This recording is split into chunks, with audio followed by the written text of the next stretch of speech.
തദ് സവിതുർവരേണ്യം ഭർഗോ ദേവസ്യ ധീമഹി ധിയോ യോ ന പ്രചോദയാത്.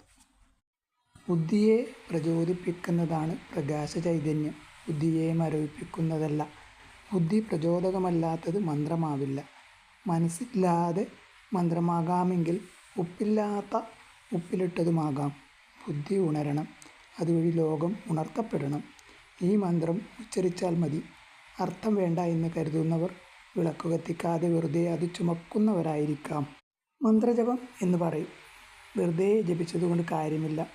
അർത്ഥം അറിഞ്ഞ് ജീവിതത്തിൽ സാർത്ഥകമാക്കണം.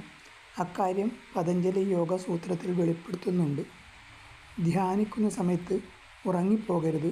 കാരണം ധ്യാനം പ്രബോധത്തിൻ്റെ ഏറ്റവും ഉയർന്ന നിലയാണ്. തജ്ജപ തദർത്ഥ ഭാവനം എന്ന് പതഞ്ജലി ഉപദേശിച്ചു. യോഗാചാര്യൻ ഇതുപദേശിച്ചാലും നാം പുരാണകഥ തേടിപ്പോകുന്നു. നാം അജാമിളൻ്റെ കഥ കേട്ടിട്ടുണ്ട്. അജാമിളൻ്റെ പേര് നാരായണൻ. മരിക്കുന്ന സമയത്ത് മകനെ ഓർത്ത് നാരായണ എന്ന് പറഞ്ഞപ്പോൾ വിഷ്ണു അത് കേട്ട് വൈകുണ്ഠത്തിൽ എത്തിച്ചു എന്നാണ് കഥ. മകൻ എന്ന വിവക്ഷയിൽ നാരായണ എന്ന് വിളിച്ചാൽ വിഷ്ണു പ്രത്യക്ഷപ്പെടുന്നതെങ്ങനെ? മോക്ഷം കിട്ടുന്നതെങ്ങനെ?